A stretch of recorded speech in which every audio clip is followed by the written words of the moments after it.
Ancient Secret of the Fountain of Youth from Peter Kelder. Book 1. Forward. All wisdom is ancient, and in reality is not a secret. When you think you have discovered something new and previously unknown, it has probably existed centuries. You didn't know about it simply because you didn't make the effort to seek it out. And after all, why should you? Why look to the wisdom of ancient masters if modern science and technology can provide for all your needs and wants? I find that most people think this way until a life-threatening illness occurs. Then they are forced to confront their own mortality, and a different perspective takes hold. As they realize that science and technology offer no solution to the crisis they face, their values and priorities begins to change. They awaken to life. They start to seek out wisdom that will help them engage in life fully and meaningfully. They discover the joy of living. After years as a practicing physician, I discovered that there are 3 specific personality traits in people who face life-threatening illnesses, yet manage to survive longer than expected.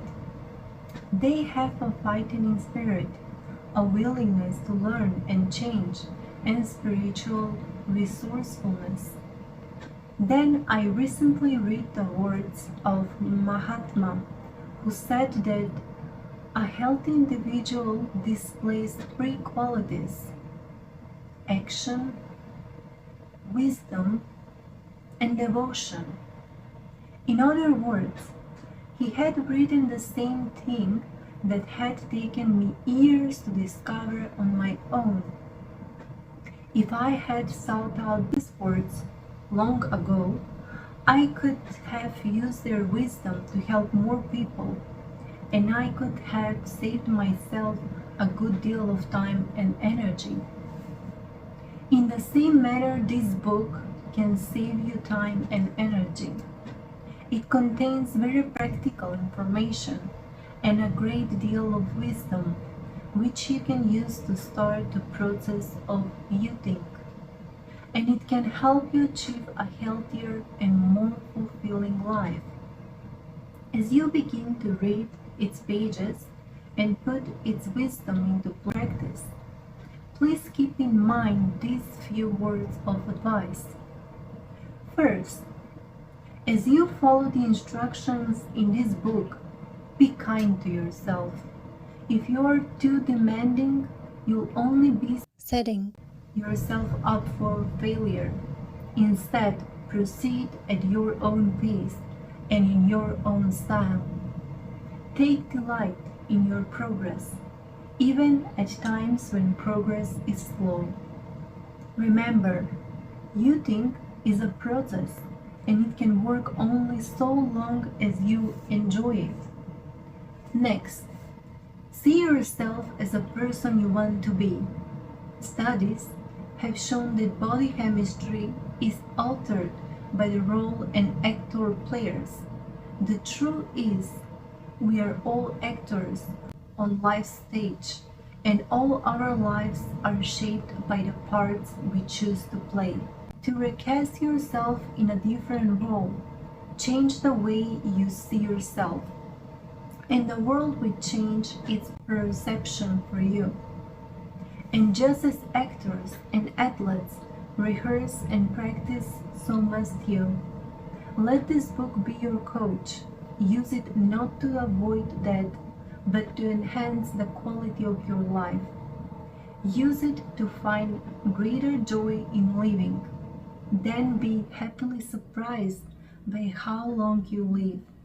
Longevity is not the goal, It is the byproduct of a healthy life that is lived joyfully.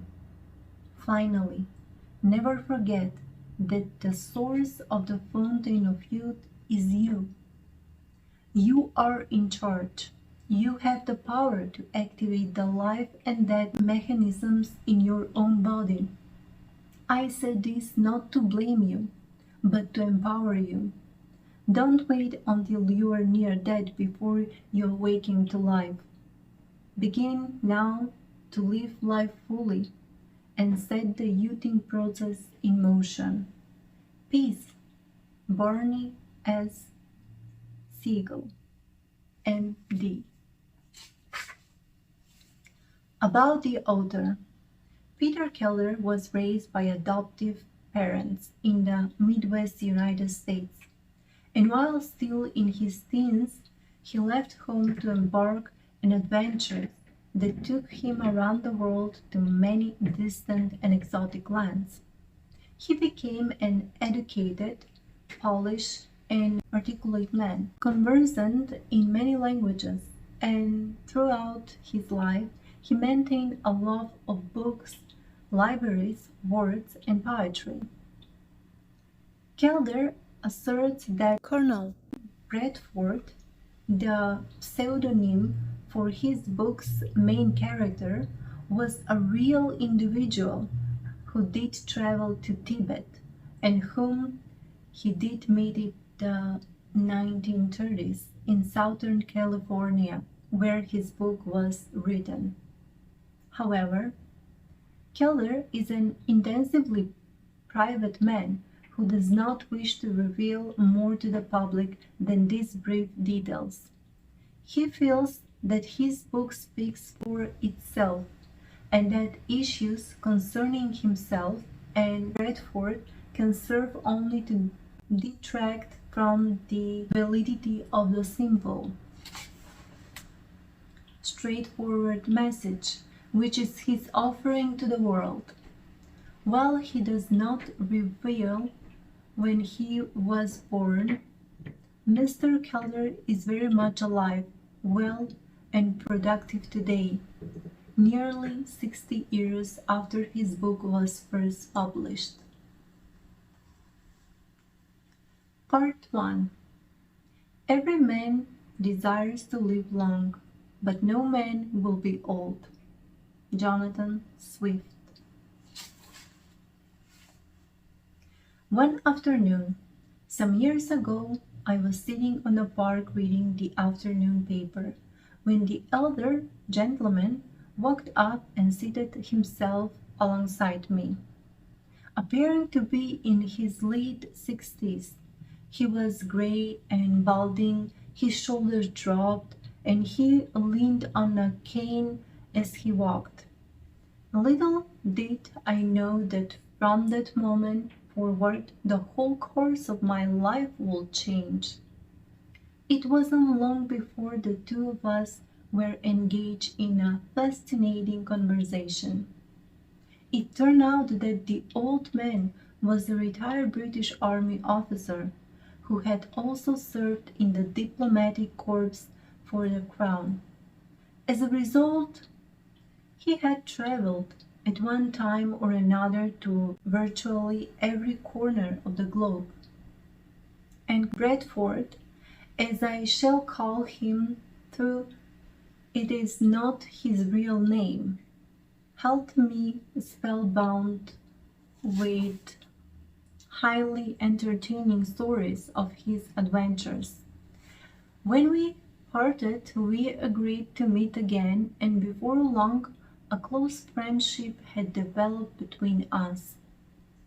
Frequently, we got together at his place or mine for discussions and conversations that lasted late into the night. On one of these occasions, it became clear to me that there was something of importance that Bradford wanted to talk about, but for some reason he was reluctant to do so. I attempted to tactfully put him at ease, assuring him that if he wanted to tell me what was on his mind, I will keep it in strict confidence. Slowly at first, and then with increasing trust, he began to talk. While stationed in India some years ago, Bradford had from time to time come in contact with wandering natives from remote regions of the interior, and he had heard many fascinating stories of their life and customs. One strange tale that particularly caught his interest was repeated quite a number of times, and always by the natives of a particular district. Those from other districts seemed never to have heard it. It concerned a group of lamas, or Tibetan clerics, who, according to the story, had discovered the secret of eternal youth. For thousands of years, this extraordinary knowledge had been handed down by members of this particular sect, and though they made no effort to conceal anything, the lamas were completely cut off from the outside world by vast, uninhabited mountain ranges. Their knowledge remained a secret known only to themselves. This monastery and its fountain of youth had become something of a legend to the natives who spoke of it. They told stories of old men who mysteriously regained health, strength, and vigor after finding and entering the monastery. But no one seemed to know the exact location of this strange and marvelous place. Like so many other men, Bradford had become old at the age of 40, and since then had not been growing any younger. The more he heard of his miraculous fountain of youth, the more he became convinced that such a place actually existed. He began to gather information on directions and character of the country, the climate, and other data that might help him locate the spot. And once his investigation had begun, Bradford became increasingly obsessed with the desire to find this fountain of youth. The desire, he told me, had become so irresistible. He had decided to return to India and search in Eastern for this retreat and its secret of lasting youth. And Bradford asked me if I would join him in the effort. Normally, I would be the first to be skeptical of such an unlikely story, but Bradford was completely sincere, and the more he told me of this fountain of youth, the more I became convinced that it could be true. For a while, I was tempted to join the Bradford search, but as I began to take practical matters into consideration, I finally sided with reason and decided against it. As soon as Bradford had left, I began to doubt whether I had made the right decision. To reassure myself, I reasoned that perhaps it's folly to want to conquer aging.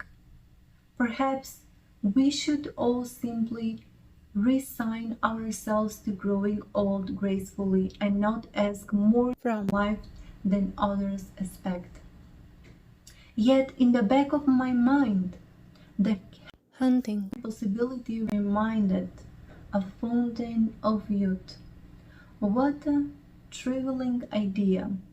For his sake, I hope that the Bradford might find it. Years passed, and in the press of everyday affairs, Bradford and his Shangri-La. grew dim in my memory.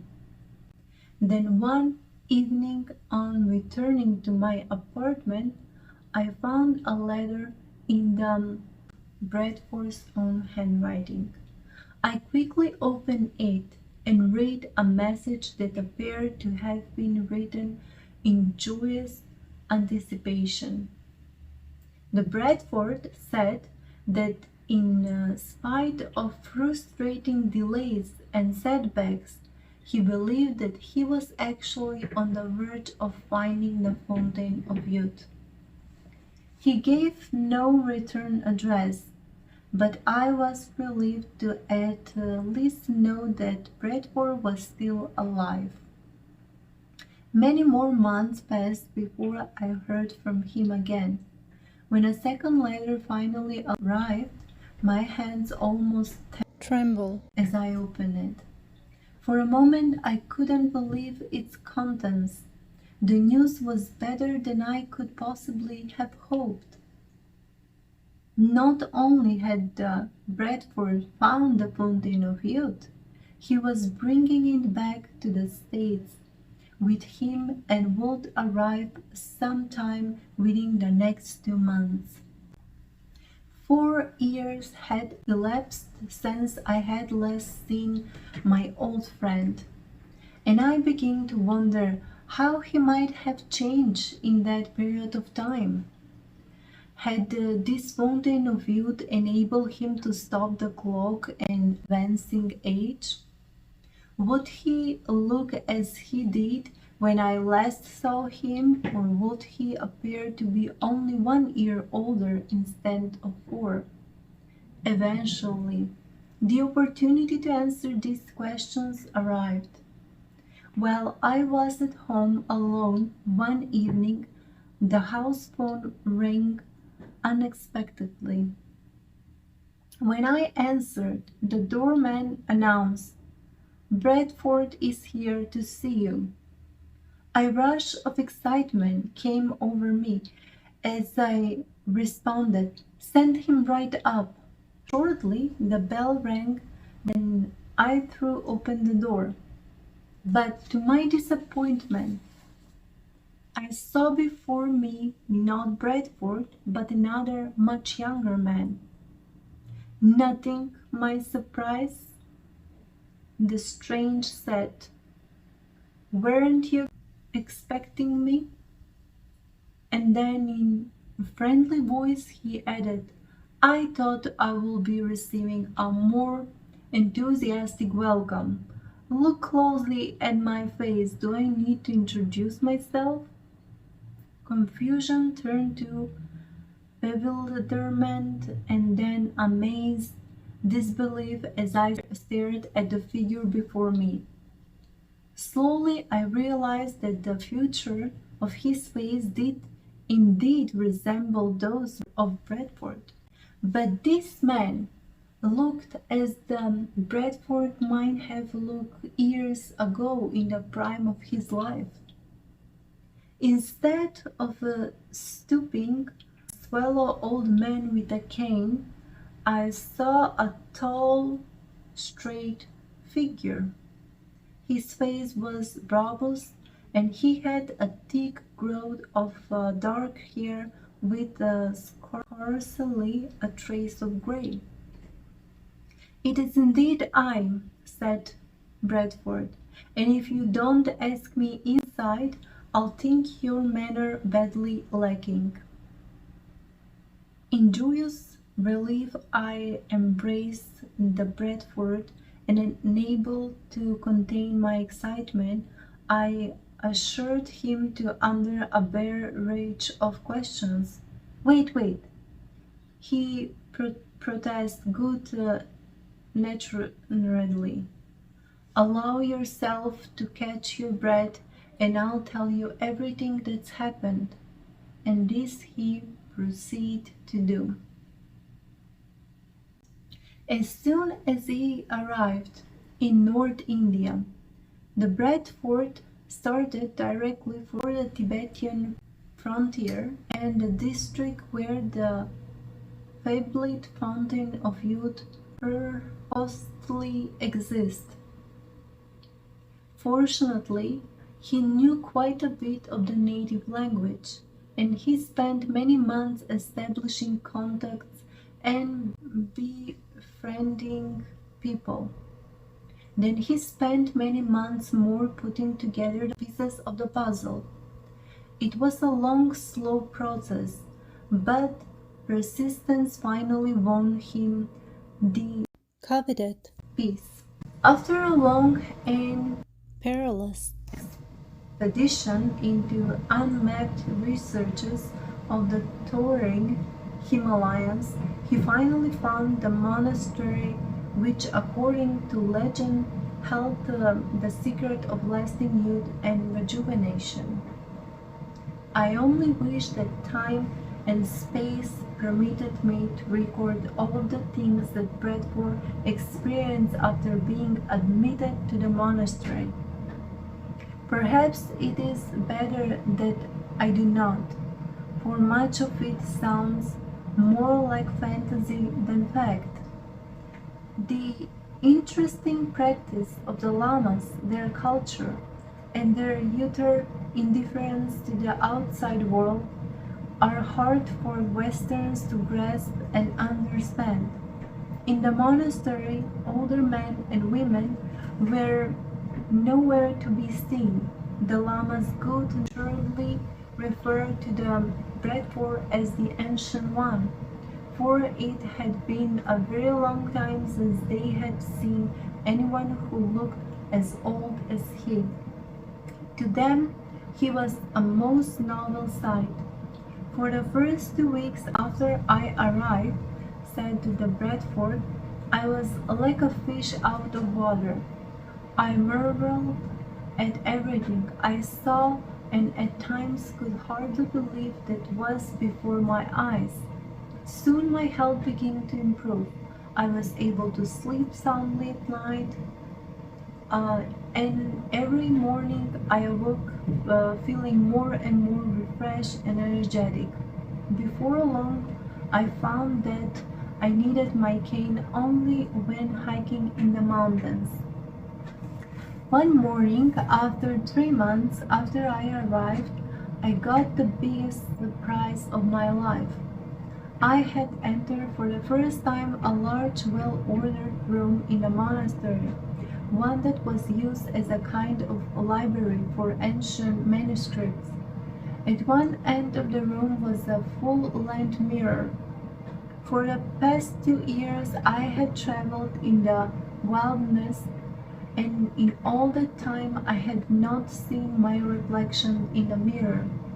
So with some curiosity I stepped before the glass.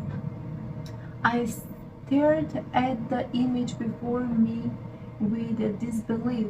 My physique appearance had changed so dramatically that I looked fully 15 years younger than my age.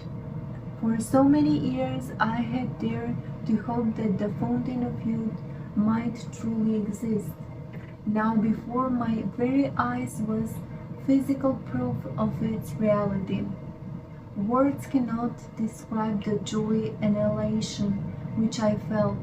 In the weeks and months ahead, my appearance continued to improve, and the change became increasingly apparent to all who knew me. Before long, my honorary title, the Ancient Ones, was heard no more.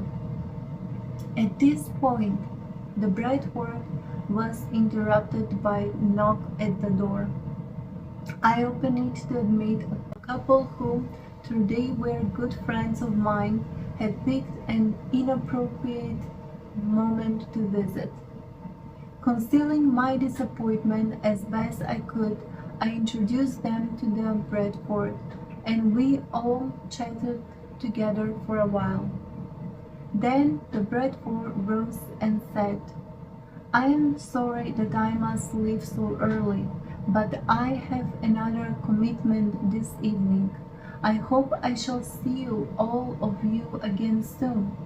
But at the door he turned to me and said softly, Could you have lunch with me tomorrow? I promise if you do, you'll hear all about the Fountain of Youth. We agreed to a time and place, and the Bradford disappeared. As I returned to my friends, one of them remarked, "He certainly is a fascinating man, but he looks Awfully. younger to be retired for army service." "How old do you think he is?" I asked. "Well, he doesn't look 40, answered my guest. "But from the conversation, I will gather he's at least that old." "Yes, at least," I said evasively, and then I steered the conversation to another topic. I wasn't about to repeat the Bradford's incredible story, at least not until he had fully explained everything. The next day, after having lunch together, the Bradford and I went up to his room in a nearby hotel, and there at least he told me full details of the Fountain of Youth. The first important thing I was taught after entering the monastery, said the colonel, was this: the body has 7 energy centers, which in English could be called vortexes. The Hindus call them chakras. They are powerful energy fields, invisible to the eye, but quite real nonetheless. These 7 vortexes govern the 7 ductal glands in the body's endocrine system, and the endocrine glands, in turn, regulate all of the body's functions, including the process of aging.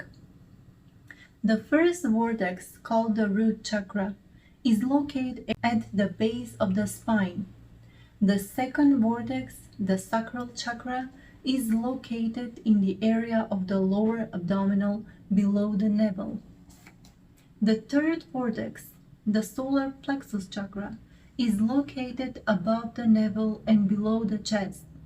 The fourth vortex, the heart chakra, is located in the center of the chest. The fifth vortex, the throat chakra, is located in the throat area. The sixth vortex, the brow chakra, is located at the center of the forehead between the eyebrows. And the seventh highest vortex, the crown chakra, is located at the crown of the head. In a healthy body, each of these vortexes resolves at great speed, permitting vital life energy, also called prana or etheric energy, to flow upward toward the endocrine system. But if one or more of these vortexes begins to slow down, the flow of vital energy is inhibited or blocked, and well, that's just another name for aging and ill health.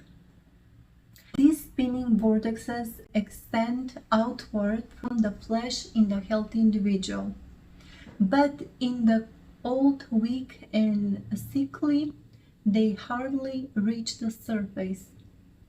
The quickest way to regain youth, health, and vitality is to start these energy centers spinning normally again.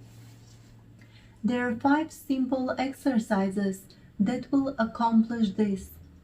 Any one of them alone is helpful, but all of 5 are required to get best results. These 5 exercises are not really exercises at all. The lamas call them rites, so that is how I shall refer to them too. Rite number 1. The first rite, continued the colonel, is a simple one. It is done for the express purpose of speeding up the vortexes. Children do it all the time when they are playing. All that you do is stand erect with arms outstretched horizontal to the floor. Now, without wandering from the spot you are in, Slowly spin around until you become slightly dizzy. One thing is important. You must spin from left to right. In other words, if you were to put a clock on the floor face up, you would turn it in the same direction as the clock hands. At first, most adults will be able to spin around only about half a dozen times before becoming quite dizzy. As a beginner, don't attempt to do more. And if you feel like sitting or laying down to recover from the dizziness, then by all means do just that.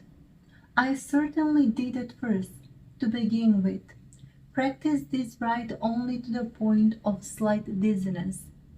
But with time, as you practice all 5 rites, you will be able to spin more and more times with less dizziness. Also, in order to lessen dizziness, you can do what dancers and figure skaters do. Before you begin to spin, focus your vision on a single point straight ahead. As you begin to turn, continue holding your vision on that point as long as possible. Eventually, you will have to let it leave your field of vision so that your head can spin on around with the rest of your body. As this happens, turn your head around quickly and refocus on your point as soon as you can. This reference point enables you to become less disoriented and dizzy. When I was in India, it amazed me to see the Maulaviya, or as they are more commonly known, the ringling dervishes, almost uncertainly spin around and around in a religious fancy. After being introduced to rite number 1, I recalled 2 things in connection with this practice. First, the whirling dervishes always spin in one direction, from left to right, or clockwise. Second, the older dervishes were virile, strong, and robust, far more so than most men of their age. When I spoke to one of the lamas about this, he informed me that this Whirling. movement of the dervishes did have a very beneficial effect, but also Devastating. one. He explained that their excessive spinning overstimulates some of the vortexes so that they are finally exhausted. This has the effect of first accelerating the flow of vital life energy and then blocking it. This building up and tearing down action causes them dervishes to experience a kind of psychic rush which they mistake for something spiritual or religious. However, continued the colonel, the lamas do not carry the whirling to excess. While the whirling dervishes may spin around hundreds of times, the lamas do it only about a dozen times or so, just enough to stimulate the vortexes into action. Rite number 2. Following rite number 1, continued the colonel, is a second rite which further stimulates the 7 vortexes. It is even simpler to do. In rite number 2, one first lays flat on the floor face up. It's best to lay on the thick carpet or some sort of padded surface. The lamas perform the rites on what Westerns might call a prayer rug, about 2 feet wide and 6 feet long. It's fairly thick and is made from wool and kind of vegetable fiber. It is solely for the purpose of isolating the body from the cold floor. Nevertheless, religious Significance is attached to everything the lamas do, and hence the name prayer rock. Once you have stretched out flat on your back, fully Extend. your arms along your sides and place the palms of your hands against the floor, keeping your fingers close together. Then raise your Raise. head off the floor, tucking your chin against your chest. As you do this, lift your legs, knees straight into a vertical position. If possible, let your legs extend back over your body toward your head, but do not let your knees bend. Then slowly lower both your head and legs, knees straight to the floor. Allow all of your muscles to relax and then repeat the rite. With each repetition, establish a breathing rhythm. Breathe in deeply as you lift your legs and head. Breathe out fully as you lower them. Between repetitions, while you're allowing the muscles to relax, continue breathing in the same rhythm. The more deeply you breathe, the better. If you are unable to keep your knees perfectly straight, then let them bend as much as necessary. But as you continue to perform the rite, attempt to straighten them as much as possible can. One of the lamas told me that when he first attempted to practice this simple rite, he was so old, weak, and decrepit that he couldn't possibly lift his legs into a straight position.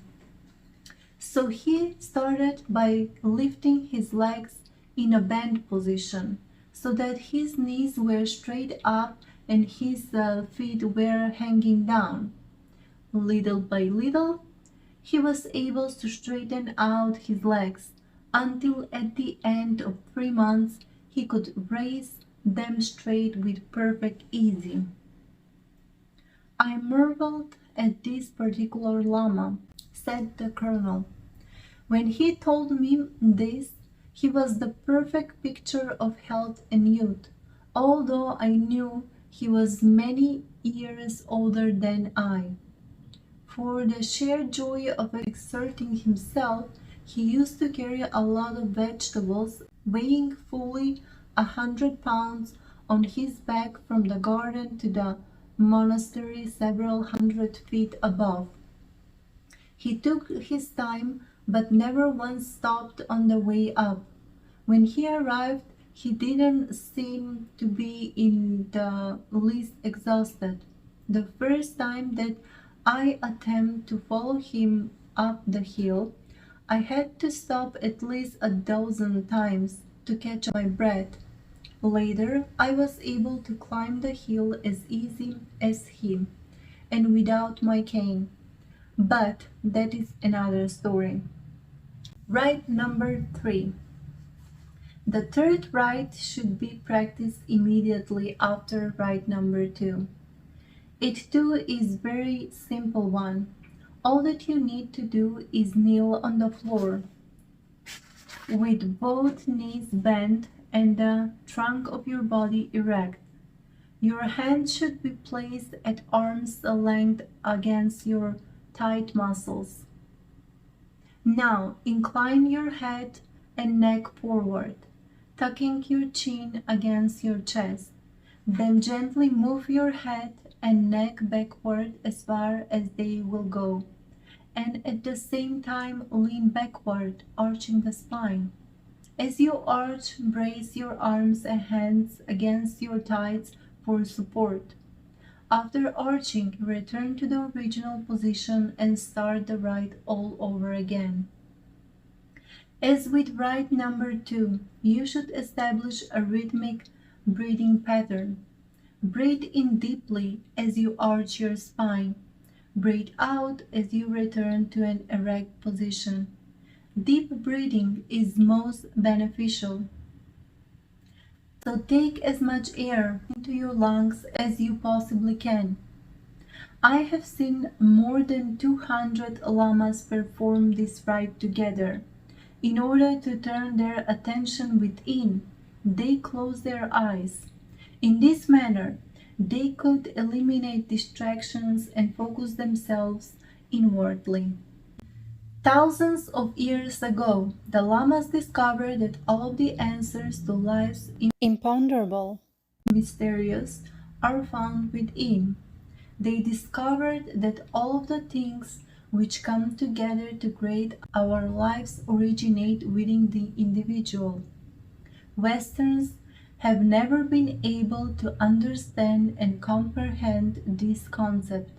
They think, as I did, that our lives are shaped by the uncontrollable forces of the material world.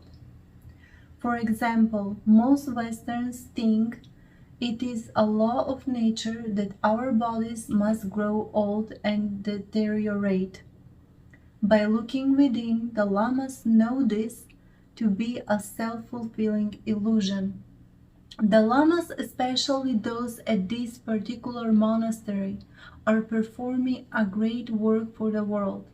It is performed, however, on the astral plane. From this plane they assist humanity around the globe, for it is high above the vibrations of the physical world and is a powerful focal point where much can be accomplished with little loss of effort. One day the world will awaken in amazement to see the result of great works performed by these lamas and other unseen forces. The time is fast approaching when a new age will dawn and a new world will be seen. It will be a time when people learn to liberate powerful forces within themselves to overcome war and Pestilence. Hatred. bitterness. We call ourselves civilized, but in truth we are living in the darkness of dark ages. However, we are beginning prepared for better and more glorious things. Each one of us who strives to raise his or her consciousness to higher levels helps to elevate the consciousness of mankind as a whole. So performing the five rites has an impact far beyond the physical benefits which they achieve. Rite number 4. The first time I performed rite number 4, said the colonel, it seemed very difficult, but after a week it was as simple to do as any of the others.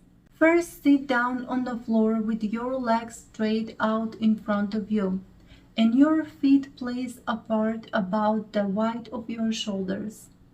With the trunk of your body erect, place the palms of your hands on the floor alongside your buttocks, fingers pointing toward your toes. Then tuck your chin forward against your chest. Now let your head sink backward as far as it will go. At the same time, raise your body so that your knees bend while your arms remain straight. The trunk of your body will be in a straight line with your upper legs, horizontal to the floor, and both your arms and lower legs will be straight up and down, perpendicular to the floor. Then tense every muscle in your body. Finally, relax your muscles as you return to the original sitting position and rest before repeating the procedure. Again, breathing is important to this rite. Breathe in deeply as you raise your body. Hold in your breath as you tense your muscles, and breathe out completely as you calm down. While you rest between repetitions, continue breathing in the same rhythm. After leaving the monastery, continued Colonel Bradford, I went to a number of larger cities in India and as an experiment, I conducted separate classes in English and Hindustani. I found that the older members of either group felt that unless they could perform this rite perfectly from the very start, no good could come of it. It was extremely difficult to convince them that they were wrong. Finally, I persuaded them to do the best they could just to see what might happen in a month's time. Once I got them to simply do their best in attempting the rites. The results in 1 month's time were more than gratefulling. I remember that in one city I had quite a few elderly people in one of my classes. In attempting this particular rite number 4, they could just barely get their bodies off the floor. They couldn't come close to the reaching a horizontal position. In the same class, there were some much younger persons who had no difficulty performing the rite perfectly the very first day. This so discouraged the older people that I had to separate the two groups. I explained to the older group that when I first attempted this rite, I couldn't perform it any better than they. But I told them I can now perform 50 repetitions of the rite without feeling the slightest nervous of muscular strain. And to prove it, I did it right before their eyes. From then on, the older group broke all records for progress. The only difference between youth and vigor and old age and poor health is simply the rate of speed at which the vortexes are spinning. Normalize the right rate of speed and the old person becomes like new again. Rite number 5. The colonel went on. When you perform the 5th rite, your body will be face down on the floor. Throughout this rite, your hands should be positioned palms down to the floor, and your feet should be in the flexed position, toes down to the floor. Both your feet and hands should be spread apart more or less the width of your shoulders, and your arms and legs should be kept straight. Start with your arms straight, perpendicular to the floor, and your spine arch, so that your body is in a sagging position. Now gently move your head backward as far as possible, then bending at the hips, bringing your body up into an invert V position. At the same time, bring your chin forward, tucking it against your chest. That's all there is to it. Return to the original position and start the rite all over again. By the end of the first week, the average person will find this rite one of the easiest to perform. Once you become proficient at it, let your body drop from the raised position to a point almost but not quite touching the floor. Tense your muscles for a moment, both at the raised point and at the low point. Follow the same deep breathing pattern used in the previous rites. Breathe in deeply as you raise your body. Breathe out fully as you lower it. Everywhere I go, continued the colonel, people at first call these rites isometric exercises. It's true that the 5 rites are helpful in stretching stiff muscles and joints and improving muscle tone, but that is not their primary purpose. The real benefits of the rites is to normalize the speed of the spinning vortexes. It starts them spinning at the speed which is right for say a strong and healthy man or woman 25 years of age. In such a person, the colonel explained, all of the vortexes are spinning at the same rate of speed. On the other hand, if you could see the 7 vortexes of the average middle-aged man or woman, you would notice right away that some of them had slowed down greatly. All of them will be spinning at a different rate of speed, and none of them will be working together in harmony. The slower ones will be causing that part of the body to deteriorate, while the faster ones will be causing nervousness, anxiety, and exhaustion. It is the abnormal condition of the vortexes that produce abnormal health deterioration and old age. As the colonel was describing the 5 rites, questions were popping into my mind, and now that he was finished, I began to ask a few. How many times is each rite performed? Was my first question. To start with, replied the colonel, I suggest that you practice each rite 3 times a day for the first week. Then every week that follows, increase the daily repetitions by 2 until you're performing each rite 21 times a day. In other words, the second week perform each rite 5 times. The third week perform each rite 7 times. The fourth week perform each rite 9 times daily, and so on.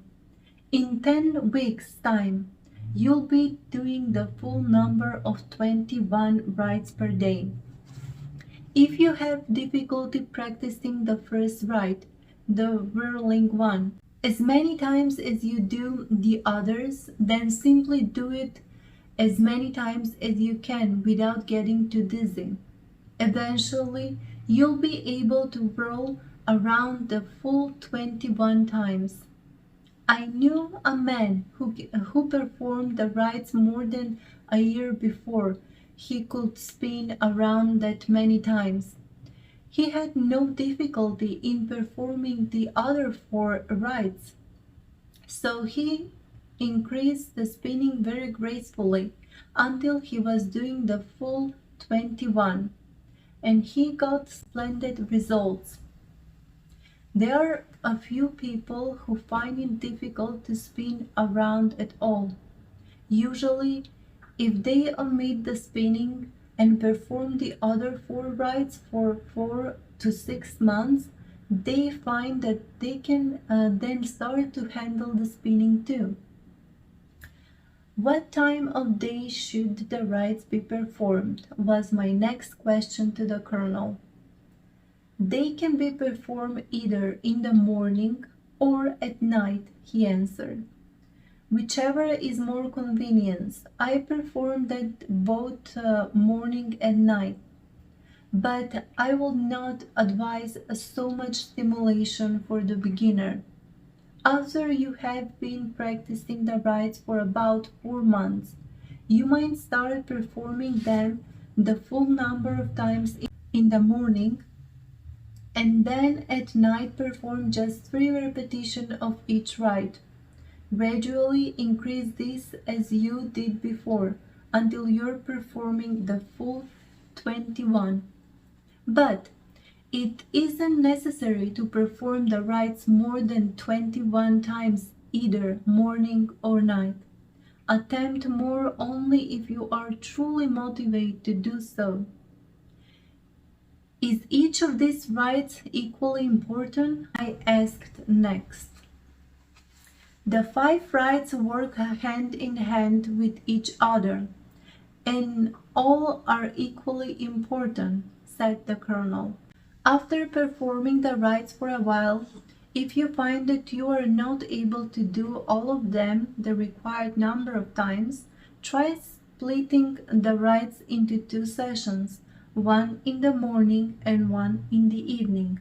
If you find it impossible to do one of the rites at all, omit it and do the other 4.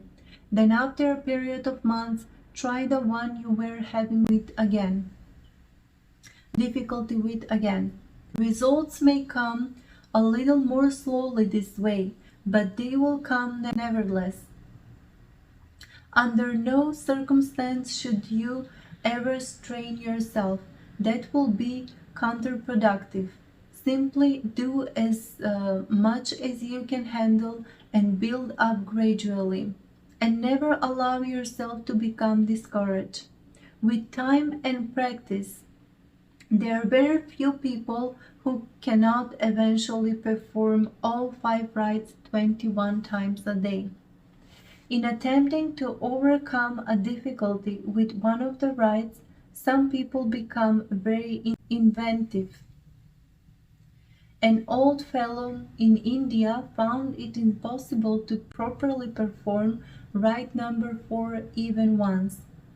He wouldn't be satisfied with just getting his body off the floor. He was determined that his torso should reach a fully horizontal position. So he got a box about 10 inches high and patted the top of it. Then he lay down flat upon the box, placing his feet on the floor at one end and his hands on the floor at the other. From this position, he was able to raise his torso to a horizontal position quite nicely. Now, this gimmick may not have enabled the old gentleman to perform the rite the full 21 times, but it did make it possible for him to raise his body as high as much stronger men were able to. And this had a positive psychological effect, which in itself was quite beneficial. I do not particularly recommend his technique, but it could help others who think it's impossible to make progress any other way. If you have an inventive mind, you'll be able to think of other ways and means to help yourself perform any rite that may be particularly difficult for you. Then I asked the colonel, what if one of the rites were left out entirely? These rites are so powerful, he said, that if one were left out while the other 4 were practiced regularly, the full number of times, excellent results will still be experienced. Even the first rite alone will do wonders, as the whirling dervishes whom I spoke of earlier demonstrate. The older dervishes who did not spin around so excessively as the younger ones were strong and virile, a good indication that just one rite can have powerful effects. So if you find that you simply cannot perform all of the rites or that you cannot perform them the full 21 times, be assured that you will get good results from whatever you are able to do. I next asked, can the rites be performed in conjunctions with other exercise programs, or would the two conflict? By all means, said the colonel. If you already have some kind of exercise program, continue it. If you don't, then think about starting one. Any form of exercise, but especially exercise that gives the heart and lungs a good workout, will help the body maintain a youthful equilibrium. In addition, the 5 rites will help to normalize the spinning vortexes, so that the body becomes even more receptive to the benefits of exercise. Have you any further suggestions? I asked. There are 2 more things which will help. I've already mentioned deep rhythmic breathing while resting between repetitions of the rites. In addition, between each of the rites, it will be helpful to stand erect with your hands on your hips, breathing deeply and rhythmically several times. As you breathe out, imagine that any tension which may be in your body is draining away, allowing you to feel quite relaxed and at ease. As you breathe in, imagine that you are filling yourself with a sense of well-being and fulfillment. The other suggestion is to take either a tapped bath or a cold, but not a cold one after practicing the rites. Going over the body quickly with a wet towel and then with a dry one is probably even better. One thing I must caution you against: you must never take a shower, tub, or wet towel bath which is cold enough to chill you internally. If you do, you will have undone all of the good you have gained from performing the rites. I was excited at all that the Colonel had told me, but deep down inside there must have been some lingering skepticism. Is it possible that the fountain of youth is really as simple as what you have described to me? I asked. All that is required, answered the Colonel, is to practice the 5 rites 3 times a day to begin with, and to gradually increase until you're performing each one 21 times a day. That is the wonderful simple secret that could benefit all of the world if it were known. Of course, he added, you must practice the rites every day in order to achieve real benefits. You may skip 1 day a week, but never more than that. And if you allow a business trip or some other commitment to interrupt this daily routine, your overall progress will suffer. Fortunately, most people who begin the 5 rites find it not only easy but also enjoyable and rewarding to perform them every day, especially when they begin to see the benefits. After all, it takes only 20 minutes or so to do all 5, and a physical fit person can perform the rites in 10 minutes or less. If you have trouble finding even that much spare time, then just get up a few minutes earlier in the morning to go to bed a little later at night. The 5 rites are for the express purpose of restoring health and youthful vitality to the body. Other factors help determine whether you will dramatically transform your physical appearance, as I have done. 2 of these are mental attitude and desire. You've noticed that some people look old at 40, while others look younger at 60. Mental attitude is what makes the difference. If you are able to see yourself as young in spite of your age, others will see you that way too. Once I began practicing the rites, I made an effort to erase from my mind the image of myself as a feeble old man.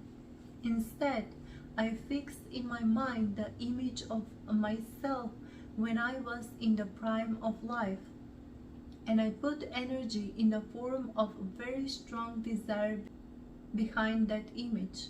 The result is what you see now. For many people, this will be a difficult fate because they find it impossible to change the way they see themselves. They believe the body is programmed to sooner or later become old and feeble, and nothing will shake them from that view. In spite of this, once they begin to practice the 5 rites, they will begin to feel younger and more energetic. This will help them to change the way they see themselves. Little by little, they will begin to see themselves as younger, and before long, others will be committing that they have a younger appearance. There is one other extremely important factor for those who want to look dramatically younger. There is an additional rite which I've intentionally begin holding back on. But rite number 6 is a subject which I'll save for a later time.